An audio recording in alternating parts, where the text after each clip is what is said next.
और अभी की बड़ी खबर आपको बता दें, इंदौर में शिलांग पुलिस की पड़ताल जारी है। सोनम के भाई के गोदाम पहुंची है शिलांग पुलिस।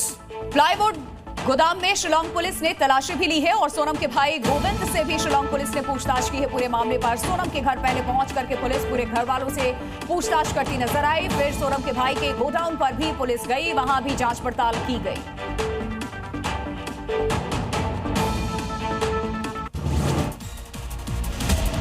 इंदौर के राजा रघुवंशी मर्डर केस में एक और नया खुलासा हुआ है। इसके मुताबिक अब इस पूरे मामले में एक नए किरदार की एंट्री हुई है, जिसका नाम संजय वर्मा है। ये वो संजय वर्मा है जिससे सोनम ने 1 महीने के अंदर 100 से ज्यादा बार फोन पर बात की।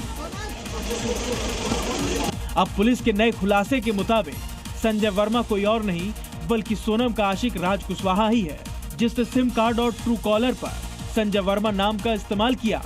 संजय वर्मा से ही सोनम एक दिन में कई बार बातें किया करती थी। सोनम के फोन से 1 मार्च से 8 अप्रैल के बीच संजय को 100 से ज्यादा बार कॉल किए गए थे और हत्या के बाद से उसका फोन बंद आ रहा है। दिल्ली के मुख्यमंत्री रेखा गुप्ता जनसंवाद के लिए सीधे लोगों के बीच पहुंची। इस दौरान उन्होंने लोगों से उनकी परेशानियों के बारे में जाना। पीड़ितों ने खुलकर अपनी तकलीफें सुनाई। सीएम रेखा गुप्ता ने सभी को भरोसा दिलाया था कि उनकी समस्याओं का जल्द से जल्द समाधान किया जाएगा। जनसंवाद के बाद उन्होंने सोशल मीडिया पर पोस्ट कर लिखा, जनसंवाद ही जनसेवा का मूल है। सीधा संवाद सच्चे विश्वास की नींव रखता है और यहीं से शुरू होता है सेवा और सुशासन का रास्ता। 21 जून को अंतर्राष्ट्रीय योग दिवस मनाया जाएगा। इसकी तैयारी शुरू हो चुकी है। दिल्ली की मुख्यमंत्री रेखा गुप्ता इस बार यमुना तट पर योग करेंगी।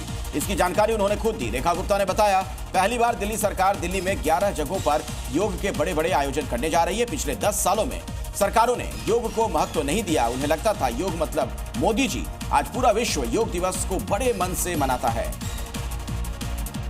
दिल्ली के स्वास्थ्य मंत्री पंकज सिंह ने सचिवालय में स्वास्थ्य विभाग के अधिकारियों के साथ एक अहम बैठक की। इस समीक्षा बैठक में अस्पतालों की सुविधाएं, मोहल्ला क्लिनिक और स्वास्थ्य केंद्रों की हालत पर चर्चा हुई। साथ ही सरकारी स्वास्थ्य योजनाओं की मौजूदा स्थिति और उसमें सुधार को लेकर भी बात हुई। इस दौरान पंकज सिंह ने कहा कि रेखा सरकार का संकल्प है दिल्ली के हर नागरिक को बेहतर और आसानी से मिलने वाली स्वास्थ्य सेवाएं मुहैया कराई जाएं। देश की राजधानी दिल्ली अब प्रदूषण से लड़ने के लिए आसमान की मदद लेने जा रही है, जिसके तहत दिल्ली सरकार का पहला आर्टिफिशियल रेन क्लाउड सीडिंग का पायलट प्रोजेक्ट अब पूरी तरीके से तैयार है। जैसे ही अनुकूल मौसम और बादल बनेंगे, विशेष विमान से बारिश कराने की प्रक्रिया शुरू कर दी जाएगी। इस पायलट प्रोजेक्ट का वैज्ञानिक और तकनीकी संचालन आईआईटी कानपुर के पास रहेगा। आईआईटी की टीम फ्लेयर टेक्नोलॉजी से लैस छोटे विमान के जरिए सिल्वर आयोडाइड, आयोडीन सॉल्ट और रॉक सॉल्ट जैसे मिश्रण को बादलों में छोड़ेगी, जिससे कृत्रिम बारिश कराई जा सके। दिल्ली के मजनू का टीला इलाके में एक बाल सुधार गृह में उस वक्त सनसनी फैल गई जब एक किशोर की पीट कर हत्या कर दी गई। ये वारदात उस वक्त हुई है जब कुछ किशोर नहाने के दौरान आपस में झगड़ा करने लगे। जानकारी के मुताबिक वॉशरूम में नहाने को लेकर 2 किशोर के बीच में बहस हुई और इस झगड़े में एक तीसरा किशोर भी बीच बचाव के लिए आया, लेकिन हालात और ज्यादा बिगड़ गए।